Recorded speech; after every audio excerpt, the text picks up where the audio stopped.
ચાલો આપણે સ્વાધ્યાયનો દાખલા નંબર 10.6 જોયો તો બરાબર ઉદાહરણમાં આપણે કયા જોયા હતા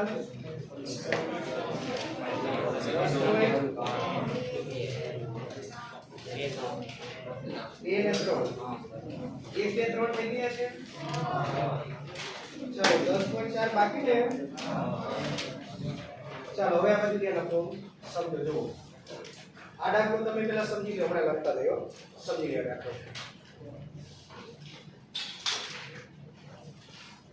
શું કીધું વાંચો ચાલો ઉદાહરણ નંબર 10.4 ને 10.4 ચાલો આપેલ વિગત તૈયાર કરશું આપણે અને કેવી રીતે જવાનું થોડુંક અલગ કારણ કે આમાં નિરપેક્ષ દબાણ ગેજ દબાણ એ બધું જ હશે બરાબર વિગત તૈયાર કરતા જઈએ શું કીધું જુઓ દરિયામાં ચાલો 1000 મીટર ઊંડાઈએ નિરપેક્ષ દબાણ કેટલું હશે એટલે તમને એક તો શું આપેલું છે આમાં શું આપેલું છે h ચાલો એક તો આપણને h આપેલું છે આપેલી વસ્તુમાં પેલું h કેટલું 1000 મીટર ને ઘાતાંકમાં લખીએ તો 10⁵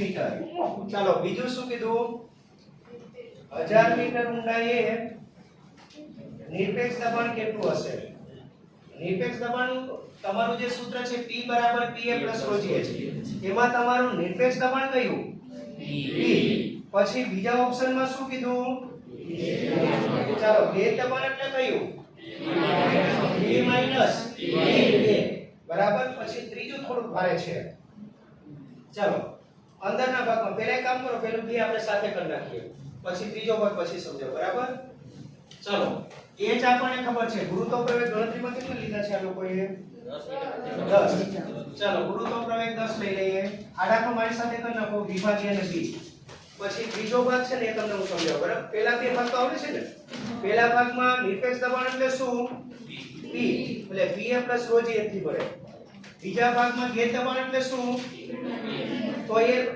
એકલા ρg થી પડે બરાબર ને ચાલો ગુરુત્વ પ્રવેગ કેટલા છે 10 મીટર/સેકન્ડ² અને ρh માં ρ કોની ઘનતા સમુદ્ર છે દરિયો છે પાણી એમાં જે પ્રવાહી હોય એની જ ઘનતા હોય એટલે પાણીની ઘનતા ρ કઈ પદ્ધતિમાં તો કેટલું આવશે 10⁵ કિલોગ્રામ/મીટર ક્યુબ બરાબર આ પાણીની ઘનતા છે ચાલો ઓપ્શન એ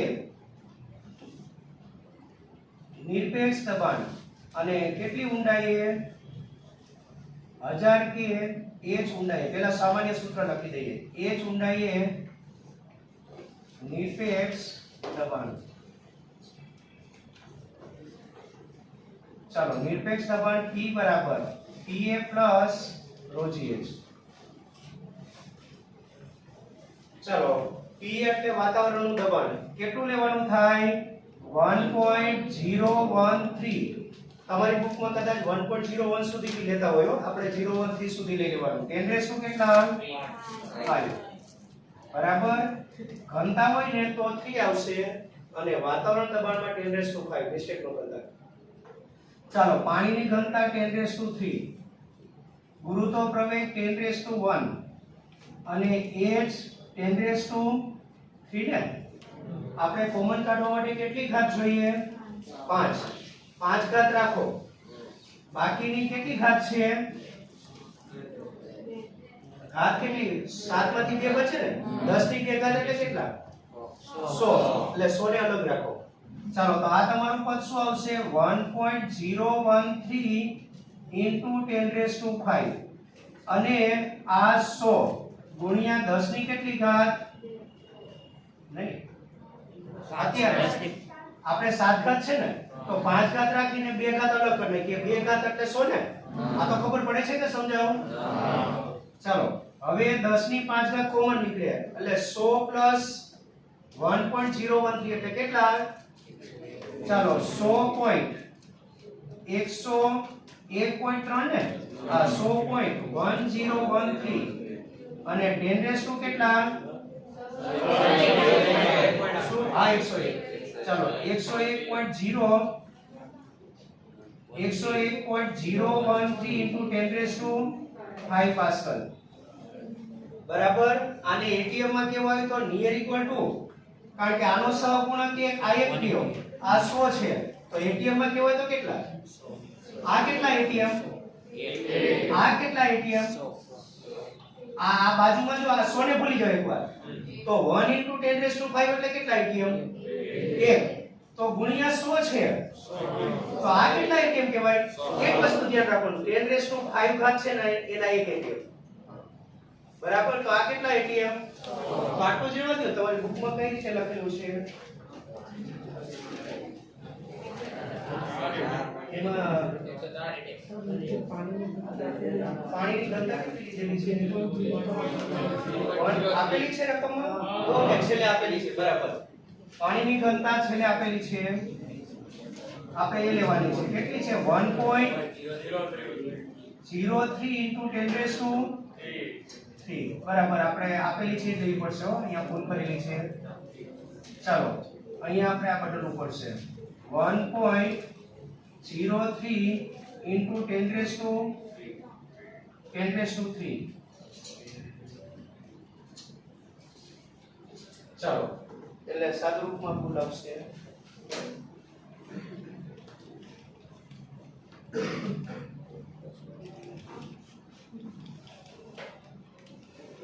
ચાલો કેટલા થાય છે જોવો જોઈએ.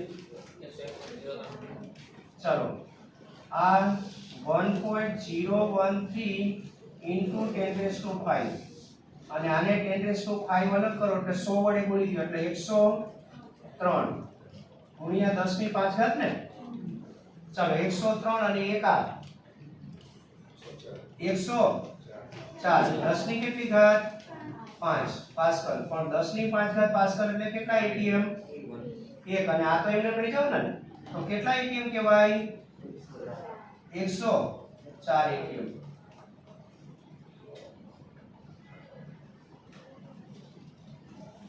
ચાલો થયું આટલું. બીજી વખત શું કરવાનું? કયું દબાણ? ગેજ દબાણ. ગેજ દબાણ એટલે કયો ડિફરન્સ? ચાલો ગેજ દબાણ એટલે આપણને ખબર છે P minus PA બરાબર સૂત્ર કયું? રોજીએ. હવે બાળકો જુઓ, આપણે ત્રીજા વિકલ્પમાં ગેજ દબાણની જરૂર પડશે. એટલે ગેજ દબાણ એટલે કયું પદ તમારું? P minus PA ને. તો એક કામ કરો, આ ગેજ દબાણનું આ સૂત્ર ને, આ ગેજ દબાણને સંકેતમાં PG વડે બતાવો. PG એટલે કોના બદલે ધારેલો સંકેત? એટલે દર વખતે પછી આપણે બે પદ નો લખવા, કારણ કે આપણને ખબર છે કે આપણી વૃત્તિ કઈ બી અડસો હોય. બે લખવાને બદલે જો એકમાં કામ પતી જતું હોય તો વેલ એન્ડ ગુડ. બરાબર. એટલે આપણે PA minus PG P minus PA ને શું લખશું? ગેજ દબાણ. G for gauge. ચાલો કિંમત મૂકો. રો કેટલા છે?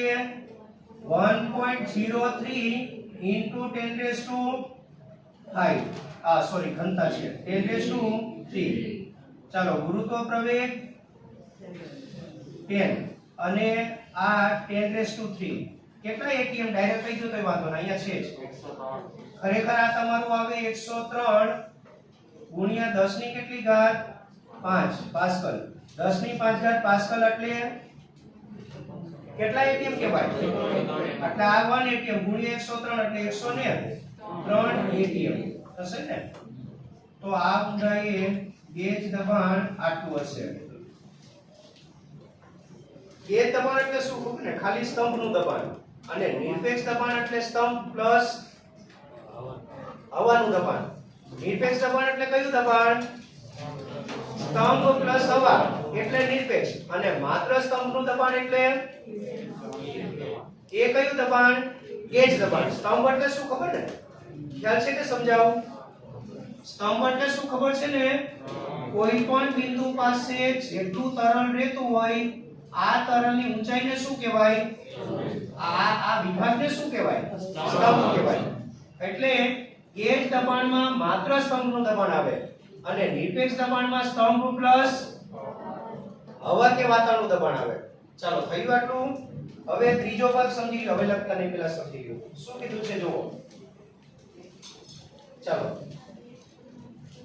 જુઓ, અંદરના ભાગમાં વાતાવરણ દબાણ જાળવેલ હોય તેવી એક સબમરીનની 20 સેન્ટીમીટર ગુણ્યા 20 સેન્ટીમીટર ની બારી પર આ ઊંડાઈએ લાગતું બળ કેટલું હશે? ચાલો હવે સમજો ત્રીજો ભાગ શું કીધેલું છે તે બોલો. કેટલી ઊંડાઈએ છે? 1000 ને. ચાલો આખી વસ્તુ સમજો. આમાં શું કીધેલું છે તે ધારો કે આ પાણીની મુક્ત સપાટી બરાબર અને આ તળિયું. ચાલો આ દરેક જગ્યાએ પાણી છે બરાબર, આ સપાટી અને આ પાણીનું શું તળિયું ને. હવે મને એક વસ્તુ કહો, સબમરીન કેટલી ઊંડાઈએ છે? કેટલી ઊંડાઈએ? 1000. ચાલો સબમરીન ધારો કે આ રીતે બરાબર આકાર જેવો હોય તો આ તો ખાલી સમજવા માટે છે. ધારો કે આ સબમરીન કેટલી ઊંડાઈએ છે? અહીંયાથી આ ઊંડાઈને આપણે h કહી દઈએ. h એટલે 1000. ચાલો આ સબમરીનમાં એક બારી છે, કાચની બારી છે એટલે આપણે બહારનું બધું અંદર બેઠેલ વ્યક્તિ બહારનું દ્રશ્ય જોઈ શકે બરાબર. ચાલો આ કાચની બારી. હવે કાચની બારીની લંબાઈ ગુણ્યા પહોળાઈ કીધેલી છે. આને L કહું, આને B કહું બરાબર. ચાલો તો અહીં બારીનું ક્ષેત્રફળ કેટલું થાય? ચાલો બારીનું ક્ષેત્રફળ અને કેવા લંબાઈ ગુણ્યા પહોળાઈ હોય એટલે કેવા આકારની બારી હશે? લંબચોરસ. ચાલો બારીનું ક્ષેત્રફળ A બરાબર L * B ને. બોલો L કેટલા છે? 20. ચાલો 20 અને B કેટલા? 20. તો ચોરસ હશે ને બારી? ચોરસ બારી હશે. ચાલો આ જે તમે કીધેલું છે તે શું બતાવેલું છે? આ કાચની બારી. ચાલો એનું ક્ષેત્રફળ આટલું. કેટલું? 400. એકમ કયો? પણ તમારે શેમાં ફેરવવાનું છે? ચાલો તો 400 ગુણ્યા 10 ની હવે તરત થવું જોઈએ -4 મીટર સ્ક્વેર થયું. હવે આ કાચની બારી પર આવતું લાગતું બળ શોધવાનું. હવે સબમરીનની અંદર શું હશે? અહીંયા પાણી હશે? શું હશે? અને હવાનું દબાણ ત્યાં મેન્ટેન કરેલું છે એટલે આ કાચની બારી પર અંદરથી કયું દબાણ લાગશે?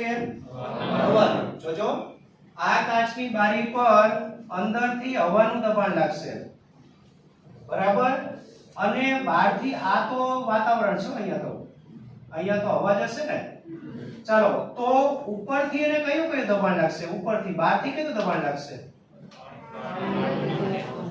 ખાલી પાણીનું લાગવાનું અને ટોટલ દબાણ કયું લાગશે ત્યાં? અહીંયા બહારથી કાચની બારી પર કેટલું દબાણ લાગશે? સૂત્ર બોલો. એક તો શેનું? અહીંયાથી આટલા સ્તંભનું બરાબર. પછી બીજું કોનું લાગશે? કારણ કે વ્યક્તિ બેઠેલો છે ને ઉપર ઘાસનો ભારો બી છે. જુઓ તો બોલો અહીંયા કેટલું દબાણ આવશે? ટોટલ Pa + ρg લાગશે કે નહીં? હવે કાચની બારી પર જે બળ લાગે છે એ કયા દબાણને આભારી હશે? કેટલા દબાણને આભારી? જો સાંભળો, ઉપરથી Pa + ρgh આટલું દબાણ આવે છે, નીચેથી Pa દબાણ આવે તો નેટ દબાણ કેટલું હશે? ρgh બરાબર. એટલે જે બળ લાગે છે કેટલા દબાણને આભારી છે? ρgh એટલે તમારું કયું દબાણ? ગેજ. એટલે અહીંયા કાચની બારી પર જે બળ લાગે છે એ કયા દબાણને આભારી છે? ρgh બરાબર. ચાલો બોલો કોઈને કઈ ડાઉટ હોય તો. આટલું ક્લિયર થયું? એક સેન્ટેન્સ બહુ અગત્યનું હતું. અંદર કયું દબાણ મેન્ટેન કરેલું છે લખેલું છે જુઓ. એટલે કાચની બારી પર અંદરથી વાતાવરણ દબાણ આવશે અને ઉપરથી વાતાવરણ પ્લસ સ્તંભ. તો કેટલું કેન્સલ આઉટ થઈ જાય? Pa. તો નેટ કેટલું લાગે? ρgh. એ તમારું ગેજ દબાણ છે. ચલો તો આપણે પહેલા શું લખશું? કાચની બારી પર લાગતું, ચલો, કાચની બારી પર લાગતું પરિણામી દબાણ, કાચની બારી પર લાગતું પરિણામી દબાણ, પરિણામી દબાણ, ચલો એ પરિણામી દબાણને હું નવો સંકેત P ડેશ આપી દઉં. બોલો પરિણામી દબાણ મેળવવા માટેનું લખાવો જોઈએ, કયું વધારે છે, અંદર કે બહાર? ચાલો બહારના દબાણને P ઓફ આઉટ, બરાબર, આઉટસાઇડ પ્રેશર, અને માઈનસ PI, બરાબર. PO કેટલા છે? ચાલો PA પ્લસ ρGH. આ તો એટલા માટે લાંબી વિગત કરાવું છું, તમે બીજી વખત જો તો ખ્યાલ આવે, કારણ કે આપણને ખબર છે કે પરિણામી દબાણ કયું દબાણ હશે અહીંયા? ગેજ, પણ કઈ રીતે આવે ખ્યાલ આવે. ચાલો ρGH માંથી શું નીકળી જાય? PA કેન્સલ થઈ જાય તો કેટલું? ρGH. અને આ તમારું કયું દબાણ થશે? આટલું.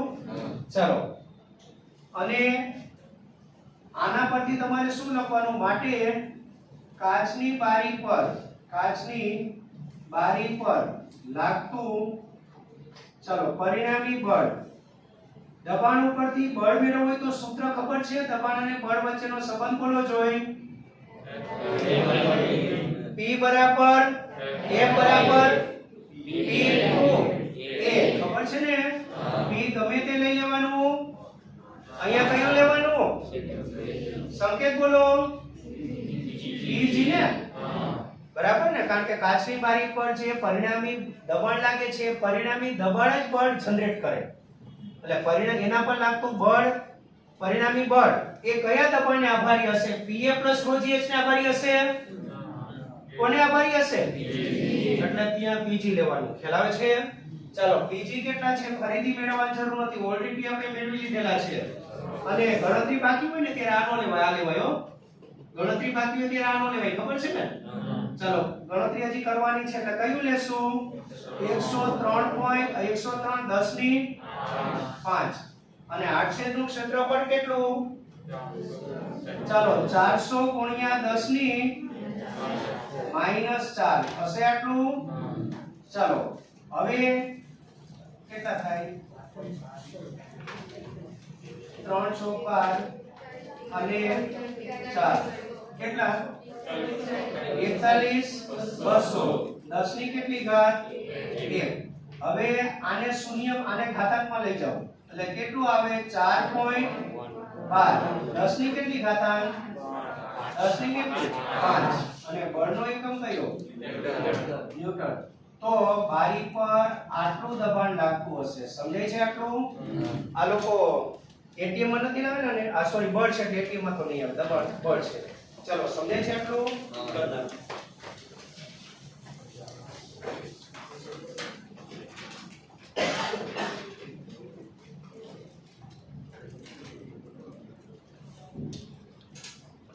આ દાખલો થોડો ભારે હતો, ઓપ્શન સી, પણ ખ્યાલ આવ્યો કઈ રીતે જવાનું?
સ્વાધ્યાયના 1 થી 4 દાખલા તો નથી કરવાના, બરાબર? એમાં ત્રીજો આપણે અનુકૂળતા હશે કરાવશું, બાકી સ્કીપ કરેલા છે આપણે.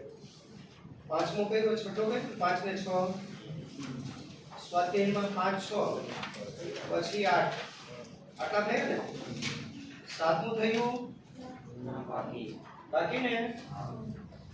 ચાલો આ લખાઈ ગયા એટલે આપણે સ્વાધ્યાયનો દાખલા નંબર 10.7.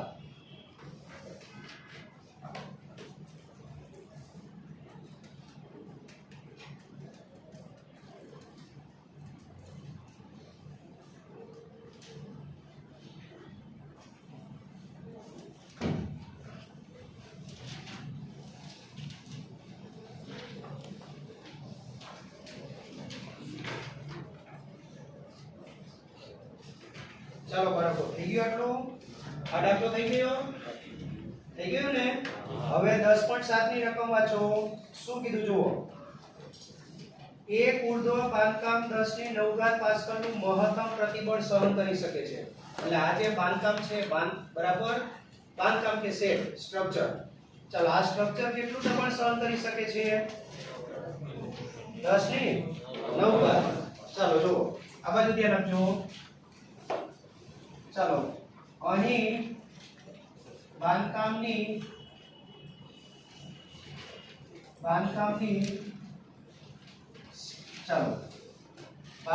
કેપેસિટી કયો તો ચાલે, અથવા કેપેસિટી માટે શું કહીએ? ચાલો બાંધકામની સહન ક્ષમતા આટલું દબાણ સહન કરી શકે હો. સહન ક્ષમતા P બરાબર કેટલા? 10 ની 9 ઘાત પાસ્કલ થયું. ચાલો એક સેટ એ આટલું દબાણ સહન કરી શકે છે, એની સહન ક્ષમતા આટલી છે. આગળ શું કીધું વાંચો જોઈ. આ બાંધકામ સમુદ્રની અંદરના તેલના કૂવા પર મૂકવા માટે યોગ્ય છે, બરાબર? ચાલો સમુદ્રની ઊંડાઈ 3 કિલોમીટર છે, બરાબર? આ બાંધકામ તમારે ક્યાં મૂકવાનું? સમુદ્રમાં રહેલા તેલના કૂવા પર. હવે તેલનો કૂવો છે એ ક્યાં હશે? સમુદ્રની સપાટી પર હશે, વચ્ચે હશે કે તળિયે હશે? ઓકે સરસ. ચાલો ક્યાં હશે? તળિયે. એટલે ધારો કે આ સમુદ્રની મુક્ત સપાટી, બરાબર? ચાલો મુક્ત સપાટી લખો અથવા ખાલી સપાટી લખો. મુક્ત સપાટી. અને તેલનો કૂવો ક્યાં છે? તળિયે છે ને. ચાલો તળિયે આ રીતે તેલનો કૂવો હશે. બોમ્બે આઈ વગેરે. બોમ્બે આઈ ને બધું આવું હોય ને. અને કેટલો ઊંડો છે આપણને ખબર નથી. તેલનો કૂવો તળિયે છે. ચાલો તો તેલનો કૂવો કેટલી ઊંડાઈએ ગણાય? અહીંયા ત્યાં ઊંડાઈ કેટલી? અને આ બધું દ્રવ્ય પાણી છે હો. ચાલો કેટલું છે? h 3 કિલોમીટર એટલું છે ને. એટલે 3 ગુણ્યા 10 ની, બરાબર? હવે શું થાય? આ તેલના કૂવા પર તમારે કંઈક આપણે 10⁻³ લઈ લીધું મીટર.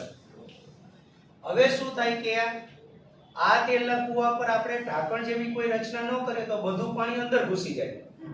બોમ્બે આઈ ને બધે છે ને આવું. તો દેખીતી વાત છે કે આપણે પાણીને તેલના કૂવામાં ઘૂસવા નથી દેવું. તો શું કરવું પડે? પણ અહીંયા ઢાંકણ તરીકે શું મૂકવાનું છે? આ સેટ, બરાબર? હવે આ સેટ અહીંયા ક્યારે મૂકી શકાશે? તો જો એ તેના પર આવતું દબાણ સહન કરી શકશે તો. ધારો કે અહીંયા લાગતું ટોટલ દબાણ 10⁻10 પાસ્કલ હોત તો આની કેપેસિટી કેટલાની છે? 10⁻9. પણ આ જગ્યાએ દબાણ 10⁻10 આવે છે તો એ તો ભૂકે ભૂકા થઈ જશે, બરાબર? એટલે કૂવામાં પાણી તો જતા જશે, પેલા બાંધકામની ઈટ જતી રહેશે, બરાબર? એટલે આપણે બી જ્યારે તેલ પીતા હોઈએ તો જો કે વાહનોમાં વપરાય છે, બરાબર? એ વાહનમાં જ્યારે તેલ ઉપયોગ થતું હશે ત્યારે ઈટના ભૂકા કાંકરામાં આવશે એટલે આપણું વાહન બંધ. પછી આપણે ધક્કા મારવા પડે. આવા ગરમીમાં ધક્કા મારીએ થાય કે નહીં? તો આવું તો ન થવું જોઈએ, કારણ કે નુકસાની લાંબા ગાળે આપણને જ છે. તો શું જરૂરી છે? બરાબર? આ બાંધકામ નહીં ચાલે તો બીજું બાંધકામ બનાવવું પડશે. આ સેટ નહીં ચાલે તો પેલા આ સેટ અહીંયા ચાલશે કે નહીં તમારે ડિસાઈડ કરવાનું. તો બોલો શું કરશું અહીંયા? બાંધકામ અહીંયા મૂકવાનું ને? તો આ જગ્યાએ પહેલા આવતું કુલ દબાણ શોધી લેવાનું. ચાલો આ બાંધકામ તમારે અહીંયા વાપરવાનું છે એટલે આ જગ્યાએ આવતું કુલ દબાણ. બોલો અહીંયા કુલ દબાણ કેટલું આવશે? P બરાબર PA પ્લસ. ચાલો આનાથી કુલ દબાણ મેળવી લેવાનું.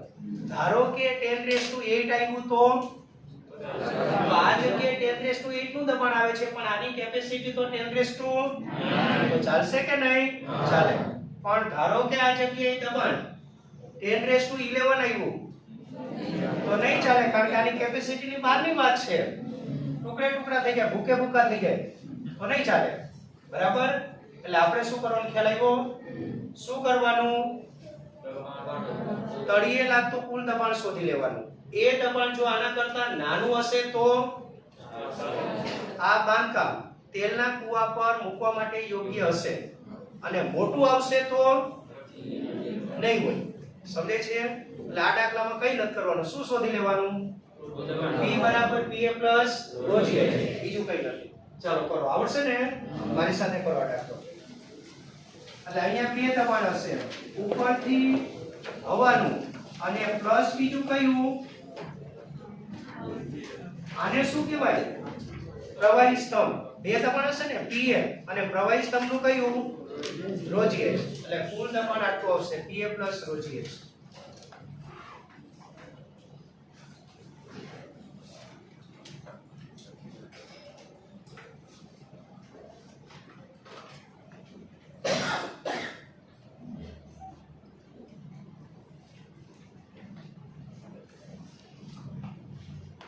સમુદ્રના તળિયે શેનો કૂવો છે? બરાબર. સર્કસમાં આવેલો મોતનો કૂવો નો કહેતા હો. ચાલો, તેલના કૂવા પર લાગતું કુલ દબાણ આ શોધી લેવાનું ને, કુલ દબાણ. ચાલો એક કામ કરો, આને P સંકેત આપ્યું છે, આને એક કામ કરો P' આપી દો, અને અહીંયા મળવાનું છે તો કયું નામ આપશું આપણે? P. કયા સૂત્રથી મળશે? PA plus ρgh. પાણીની ઘનતા આપેલી છે આમાં, જોજો કઈ તો આપણે નથી આપી તો કેટલી લઈને જઈએ? એક કામ કરો, આગળના દાખલા લઈને જતા રહે 1 પોઈન્ટ, અને તમને યાદ ન રહે તો તમે 1 * 10⁻³ લેશો તોય વાંધો નહીં, યાદ રહેશે તો લખજો. ચાલો આ તો આપણને ખબર છે 1.013, અને કમ્પેરીઝન કરવા માટે એટીએમ માં નહીં, શેમાં જવાબ લાવવો પડશે? તો જ કમ્પેરીઝન થાય ને. ચાલો 1.013 * 10⁵5, ચાલો પ્લસ 1.03 * 10⁵5. તમને યાદ ન આવે તો 1 લઈ લેજો. સોરી, ચાલો 10⁻³ તમને આ જો આંકડો યાદ ન હોય તો 1 લઈ લેજો. 1 * 10⁻³ બરાબર. ગુરુત્વ પ્રવેગ તો 10 જ લઈ લો ને, એનાથી બહુ ફરક નથી પડતો. h કેટલા? h 3 * 10 ની. ચાલો આપણે એમાં કેટલી ઘાત રાખવાની, કેટલી વાપરી નાખવાની? 5 ઘાત રાખવાની, બીજી વાપરી નાખવાની. ચાલો 5 ઘાત રાખો. ટોટલ કેટલી ઘાત છે? ચાલો એટલે 3.0 કેટલા છે? 9 ને. અને 10 ની કેટલી ઘાત? ટોટલ કેટલી ઘાત થાય છે? 7.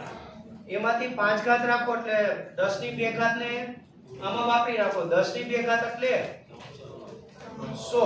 100 વડે ગુણી એટલે આ કેટલા થાય? 309. ચાલો હશે આટલું. માટે P બરાબર 1.013 * 10⁵5. ચાલો આ 100 વડે ગુણ્યો એટલે 309 ને. 309 ગુણ્યા 10 ની કેટલી ઘાત? 5. ચાલો 309 ને 1 આ એટલે નિયર ઇક્વલ ટુ કેટલા? 310. પાછળના પોઈન્ટ નથી લેવા, ચાલશે. ચાલો 10 ની કેટલી ઘાત? 5. પણ આપણે કમ્પેરીઝન કરવાનું છે, આનો સહગુણક કેટલો કહેવાય? 1 તો એક સંખ્યા પછી પોઈન્ટ લાવવો જોઈએ કેટલા આવશે નિયર ઇક્વલ ટુ 3.1 10 કેટલા 7 પાસ્કલ ચાલો આટલું દબાણ આવે છે પણ બાંધકામની કેપેસિટી કેટલી છે તો યોગ્ય છે કે નહીં છે બરાબર ચાલો અહીં બાંધકામની કેપેસિટી એટલે શું ખબર ને દબાણ સહન ક્ષમતા દબાણ સહન કરવાની ચાલો દબાણ સહન ક્ષમતા એ 10⁹ ગ્રેટર ધેન શું હોવાથી આ કોના કરતા મોટું છે આના કરતા મોટું ને એટલે 10⁹ ગ્રેટર ધેન p થવાથી આ બાંધકામ ચાલો તેલના કુવા પર મૂકવા માટે યોગ્ય છે કે નહીં તેલના કુવા પર મૂકવું મતલબ એને ઢાંકવો એમાં પાણી એન્ટર નહીં થઈ જાય એવી વ્યવસ્થા કરવી એના માટે યોગ્ય છે કે નહીં ચાલો તેલના કુવા પર મૂકવા માટે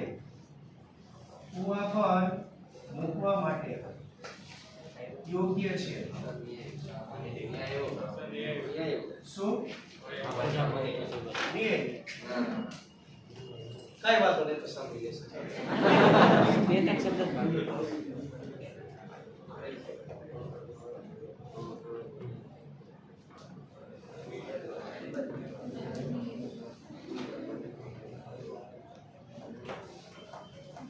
ચાલો બાળકો થયું આટલું થયું હવે એક કામ કરવાનું છે 6 7 8 કર્યું ને સ્વાધ્યાયનો દાખલા નંબર 10.9 એક YouTube પર બરાબર YouTube એટલે આપણે બે છોટા ભીમના એપિસોડ ન જોવાનો પેલા યુ આકારની નળી એની વાત છે ચાલો આની આકૃતિ દોરો જોઈએ તમને ખરેખર આકૃતિ દોરતા આવે છે એટલે ચેક કરો આકૃતિ દોરો જોઈએ ચાલો આની આકૃતિ દોરો એની આકૃતિ આવડશે ને YouTube એટલે ખબર ને યુ આકારની કાચની નળી ચાલો આકૃતિ દોરો બોલો અમુક તો YouTube એટલે હજુ પહેલા જ વેબમાં છે છોટા ભીમના એપિસોડ વાળા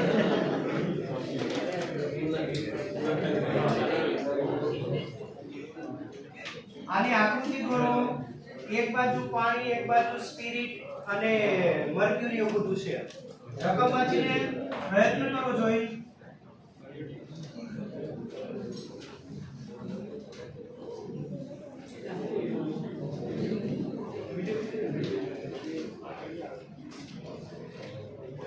વચ્ચેનો ભાગ આ ટાઈપનો રાખો તો ભાગ